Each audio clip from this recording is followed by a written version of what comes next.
Across the Western world, every single country from France, Portugal, Italy, and England are all told to open up their borders and let in millions upon millions of immigrants into their countries. They're not just letting in high-skilled workers or college students, though. They're letting in anybody for any reason. For example, in Germany, of all places, up to 300,000 migrants will be accepted in 2017 alone. The key word here is migrant. These immigrants are not necessarily refugees. According to most fair estimates, 4 out of 5 migrants recently entering into Europe were not from Syria. The West isn't obligated under international law to accept any of them, not a single one, yet the West does anyways. They accept wave after wave of immigrants. Some assimilate, and others not so much. So why does the West do this? That is to say, why does the Western world open up their borders and encourage mass, unrestrained immigration? The answer is actually not too complex. In short, it's for political and economic reasons. I'm Jay Feza from the Rebel.media, and let me tell you why mass unrestrained immigration is occurring in the Western world. There's a clip online of one of my favorite British political commentators, Peter Hitchens, asking a crowded audience, and I'm paraphrasing here, who voted for mass immigration? Who asked for their societies to change, culturally and socially speaking? Who asked for their societies to change their way of life? Well, the answer is pretty simple. The political left has been transforming the European continent, deliberately making France less French and Italy less Italian. I don't mean that in the ethnic sense, though. I mean that in the social and civic sense, too. It used to be difficult for an Angolan, for example, to become an English citizen and to live in England. That Angolan would need to learn the English language, English history, and then most of all, he or she would need to renounce their former citizenship and allegiance to Angola and assimilate into English culture. Today, though, you just need a visa and an airplane.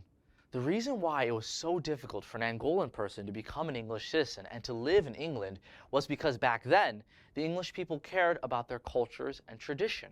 It wasn't because they were racist. It was because they believed in the nationhood of the English people. Basically, you have to believe in the English project too if you want to be a part of that project. Today, though, because of what the left has done through cultural transformations, Western countries like England are unrecognizable on all fronts.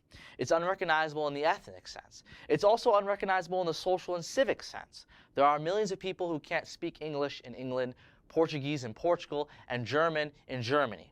There are millions of people who share no common connection or even interest in the history behind what created these countries they immigrated into. And worst of all, some people accepted into the West are a front for terrorist groups like ISIS and ideologies that are inherently anti-Western, like ISIS. We see this with the continuous string of terrorist attacks and the Muslim gangs that patrol the streets looking for scantily clad women. The left has brought millions of these people into their country by first undermining the social traditions and culture, the nation state itself, and then they open the floodgates of mass unrestrained immigration and watch as their cultures and countries change, fracture, then destroys itself. So why do they do this? Besides being globalists and valuing other cultures over their own culture, the reason why the left encourages mass unrestrained immigration is because, well, you know, they want votes. It's not just a stereotype that minorities tend to vote liberal. It's a fact. They overwhelmingly vote liberal. I almost don't have to show you statistics to prove this point, because everyone knows this. But just in case you don't understand, the links are below. In Germany, England, Canada, it's all the same. It makes sense that immigrants tend to vote for liberal parties since they were the ones who strongly advocated to bring them there in the first place. What a lot of immigrants, especially poor immigrants, don't understand or don't realize is that, I would argue, a majority of conservative beliefs are also held by minority communities, by immigrant communities. An example of this can be found in social issues like abortion and the gun debate, where minorities and immigrants on average tend to agree with conservatives. Also, a lot of liberal economic policies are counterproductive to the development of wealth. That's a video for another time, though, dear viewer. The biggest reason why sometimes both conservative and liberals encourage mass unrestrained immigration is attached to most of the world's banking policies. You see, if you don't live in Iran, North Korea, and Cuba, which is most of the world, you live in a country where the money is controlled by a central bank. These central banks print, distribute, and most importantly, loan out the money to the federal government, and that loan money, whether it's electronic or physical, is all the money in the country's circulation. So all the money is created from a debt since the government, the lower level banks, and you, the people, need to pay the money back to the top bankers who first printed off the currency. We live in a fractional reserve banking system, otherwise known as a debt-based banking system. And in order to have a debt-based banking system and to pay off the debts we've accumulated, you need bodies. You need a young working class, you need people who are willing to place themselves into debt, you need low-level workers, and so on. And to have that, you need a rising population, which the Western world does not currently have.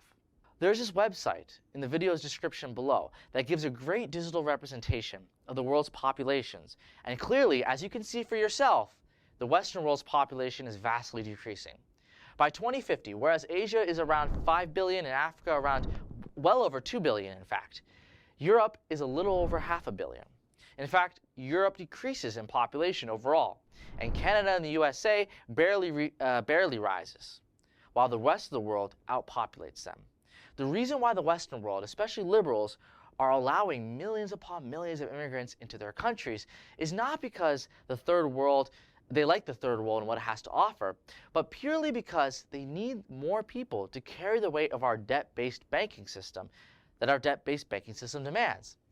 And instead of changing our monetary system into a more national currency, or instead of weathering out the storm like what Japan is currently doing, the West and all their intelligence is opening up the borders for the rest of the world, and we're right now feeling the fallout through terrorism and mass cultural divides. In that respect, I'm glad Trump won, I'm glad Brexit won, and I'm glad Marine Le Pen will soon win too. I'm Jay Feza from the Rebel.media. If you want to watch this immigrant critically analyze and discuss mass unrestrained immigration in the Western world, please like and subscribe to the Rebel.media.